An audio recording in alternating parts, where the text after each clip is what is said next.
A ditadura militar, ou regime militar, foi um dos períodos mais polêmicos da história do Brasil. Mas para entendermos melhor, precisamos voltar lá para o governo de Jânio Quadros, em 1961. Com o lema de varrer a corrupção do país e instaurar os bons costumes, Jânio Quadros foi um cara bem contraditório. Ele era apoiado pela União Democrática Nacional, a UDN, partido centro-direita aliado a políticas dos Estados Unidos. Mas todo esse apoio acabou quando ele começou a tomar umas medidas meio suspeitas.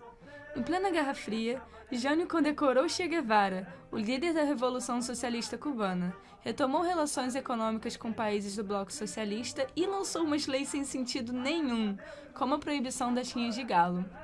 Essas contradições incomodaram muito os setores militares e civis mais conservadores. Sendo assim, Carlos Lacerda, o principal representante da UDN, anuncia sem evidências que Jânio estava planejando um golpe de Estado.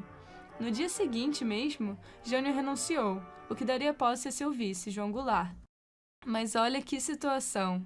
Nesse exato momento, João Goulart estava na China em um projeto de aproximação econômica com países socialistas, o que não ajudou muito sua imagem, né? Ainda tentaram mexer uns pauzinhos para que o presidente tivesse menos poder, estabelecendo o sistema parlamentarista por um tempo, mas com a realização de um plebiscito houve o retorno do presidencialismo. Como presidente, Jango conseguiu articular um movimento para tentar implantar reformas de base. Essa iniciativa tinha como objetivo reduzir a desigualdade social no Brasil, tendo como principais propostas manter 90% do lucro estrangeiro no Brasil, o que era chamado de Lei das Remessas de Lucro, e a Reforma Agrária. A Reforma Agrária é a redistribuição das terras de forma mais igual aos trabalhadores rurais. Mas espera aí, você tá doido, irmão? Esqueceu que são os grandes proprietários de terra que comandam o país?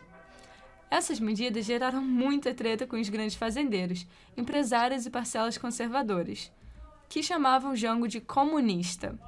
Os Estados Unidos, ainda por cima, não ficou nem um pouco feliz com a maior intervenção do Estado brasileiro na economia, porque isso afetaria seus lucros e interesses políticos, além de condenar suas medidas sociais, que remetiam à doutrina socialista.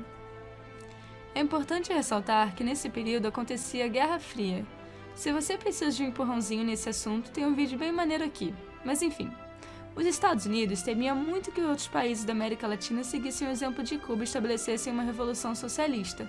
Por isso criou a Aliança para o Progresso, estimulando a formação de regimes militares de direita na América do Sul, com o objetivo de impedir a formação de revoluções socialistas na região. Dessa forma, com apoio e financiamento dos Estados Unidos, de empresários, intelectuais e políticos conservadores, em março de 1964, Castelo Branco emitiu uma circular afirmando que as medidas de Jango eram uma ameaça à segurança nacional. Assim, em 1º de abril, o general Olímpio Mourão Filho enviou tropas militares ao Rio de Janeiro e declarou a deposição de Jango, dizendo que agora a presidência do Brasil estava vaga. Assim, se inicia a ditadura militar, também conhecido como Golpe ou Revolução de 64. A primeira ação dos militares foi emitir o Ato Institucional número 1, o AI-1, o primeiro decreto de muitos que estavam por vir. O AI-1, entre outras medidas, deu poderes máximos ao presidente, inclusive de alterar a Constituição sem consulta ao Congresso e de cassar mandatos e direitos políticos de quem ele considerasse uma ameaça à segurança nacional. Assim, o primeiro presidente escolhido é o Marechal Castelo Branco. Um ano depois, o cara já mandou outro decreto, o Ato Institucional número 2, que adotou o bipartidarismo, ou seja, ele desfez todos os partidos políticos, porque a partir de agora só deveriam existir dois: a Aliança Renovadora Nacional, a ARENA, apoiada pelos militares, e o Movimento Democrático Brasileiro, que era simplesmente uma união dos partidos opositores. Além disso, agora as eleições para a presidência seriam indiretas. No fundo, tudo isso era só para legitimar o governo, dando uma imagem falsa de democracia. Tá, mas e a economia? Castelo Branco deu frente ao Programa de Ação Econômica do Governo, PAEG, com o objetivo de corrigir graves erros da economia brasileira, tais como a desordem tributária e fiscal. O plano incentivava o investimento estrangeiro feito no Brasil por empresas multinacionais e também a industrialização intensa, focando nas indústrias de base. Em 67, as coisas começaram a ficar intensas. O general Arthur da Costa e Silva assumiu o mandato, que foi muito marcado pela violência e repressão. Afrontado pelas manifestações contra o regime militar, Costa e Silva colocou uma nova Constituição, a de 67, que resumidamente buscou legalizar e justificar o governo, aumentando o controle do poder executivo sobre o legislativo e judiciário. Em 1968, o assassinato do estudante Edson Luiz, que estava protestando pelo alto preço da comida nos restaurantes universitários, por um policial da PM, alavancou uma série de protestos estudantis contra a repressão, sendo a maior dela a passeata dos 100 mil. Por seguinte, Costa e Silva ainda assinou o AI-5, o decreto mais duro de todos. O AI-5 fechou o Congresso por um tempo, declarou a censura a manifestações opostas à ditadura e impediu o acesso a informações do governo. Além disso, suspendeu o habeas corpus em casos de crimes contra a segurança nacional, ou seja, tirou o direito de defesa de pessoas acusadas, o que dá espaço para que aconteçam injustiças e abusos de autoridade. A lei da imprensa decretou que jornais e rádios não teriam mais liberdade de expressão, podendo ser punidos e multados se publicassem algo contra o governo. A partir desse decreto, a perseguição a opositores políticos cresceu, assim como a punição. Técnicas de tortura foram usadas. Mas será que havia mesmo necessidade de tanta repressão? Com o crescente autoritarismo do governo, diversas organizações de esquerda se convenceram que o único jeito de combater a ditadura era com armas, como guerrilhas urbanas, em outras palavras, grupos terroristas. Suas ações incluíam assaltos a agências bancárias e sequestros de embaixadores com o objetivo de trocá-los por presos políticos. Porém, seus ideais eram contraditórios. Queriam derrubar o sistema para instaurar outra ditadura, a do proletariado. De qualquer forma, apesar de ações terroristas de impacto, os grupos armados eram muito pequenos, frágeis e despreparados. Eles não tinham a menor condição social, política e bélica para derrubar os militares. Não eram nem de perto uma ameaça nacional. Mesmo assim, foram usados como argumento da ditadura para prender, deportar e torturar centenas de pessoas, que na maioria absoluta das vezes não tinham nenhum envolvimento com armas. Artistas, líderes estudantis, intelectuais, professores, muitas pessoas que discordavam do regime eram alvo de terrorismo do Estado, período que ficou conhecido como Anos de Chumbo.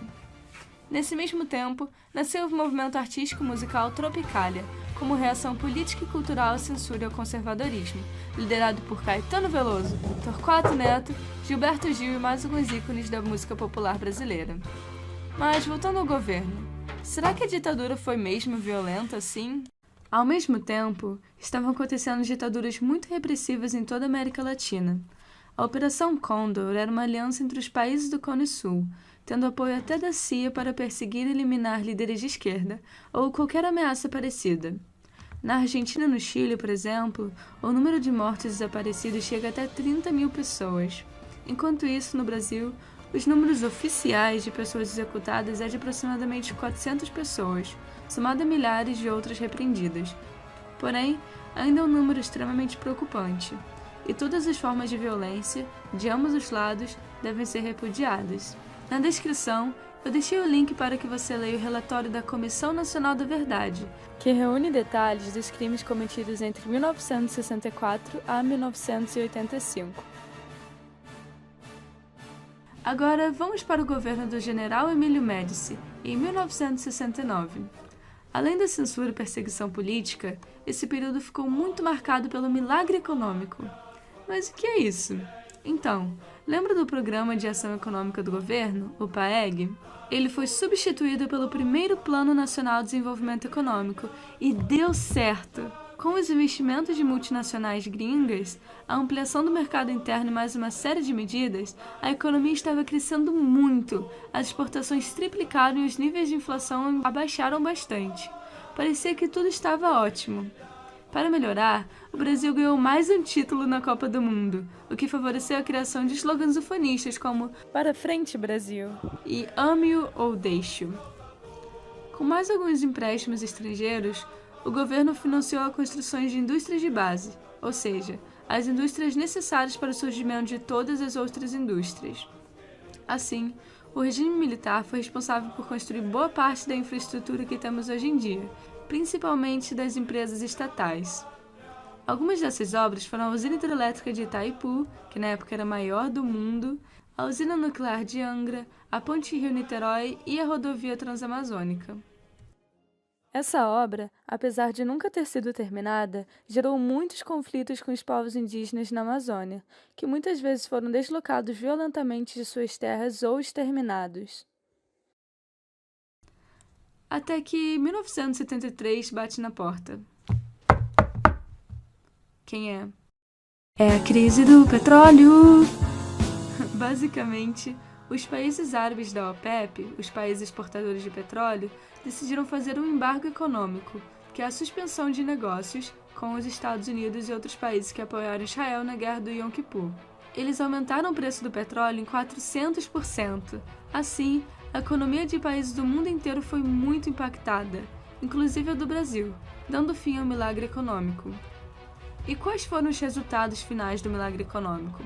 Então, todos os setores da sociedade se beneficiaram até algum ponto do crescimento econômico, porém de maneira muito desigual. As desigualdades entre os pobres e os mais ricos aumentou, e os efeitos sociais desse processo, como greves por melhores salários, por exemplo, só puderam ser controlados porque nessa época os protestos contra o governo eram proibidos. O endividamento externo do Brasil também cresceu muito, o que entregou uma alta inflação na década de 1980. O glorioso mandato de Médici acabou mal em 1974. E daí veio o presidente general Ernesto Geisel. Geisel pensava diferente. Ele achava que a ditadura era só um período de transição para assegurar o liberalismo no país. Assim, ele iniciou de uma forma lenta e gradual a transição de ditadura para a democracia. Ele iniciou relaxando um pouco o AI-5, permitindo a propaganda política e tal, mas não muito além disso. Tanto que foi no seu governo que aconteceu o assassinato do jornalista Vladimir Herzog. Para contornar a crise do petróleo, Geisel investiu no setor energético, impulsionando a Petrobras e o mercado interno. No final de seu mandato, ele finalmente aboliu o AI-5, que marcou um avanço na abertura do regime. Assim, passou o governo para João Figueiredo em 1979, que continuou a abertura. Logo ele assinou a Lei da Anistia Política, que anulou as ações consideradas crimes políticos durante todo o período do regime, permitindo o retorno dos acusados ao Brasil. Foram absolvidos tanto os militares que atuaram na ditadura, quanto os cidadãos que foram contra ela. Figueiredo também permitiu a volta dos partidos políticos. Assim, surgindo o Partido dos Trabalhadores, o PT, o Partido do Movimento Democrático Brasileiro, o PMDB, entre muitos outros. Quem é de novo? Outra crise do petróleo, mas agora em 1979. A crise econômica se agravou. A dívida externa e a inflação estavam nas alturas.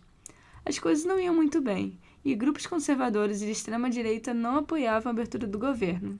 Atentados foram promovidos para coibir a ação de grupos de esquerda, como o famoso atentado do Rio Centro, em 1981, no Rio de Janeiro. Após tantas crises, o povo decidiu ir às ruas e protestar por eleições diretas para presidente. O movimento ficou conhecido como Diretas Já. Porém, não conseguiram passar a emenda que declarava o voto direto. No final das contas, Tancredo Neves foi escolhido indiretamente pelo colégio eleitoral como presidente, mas morreu antes de sua posse. Assim, seu vice, José Sarney, assume como o primeiro presidente não militar depois de 21 anos. E assim se finaliza o regime militar.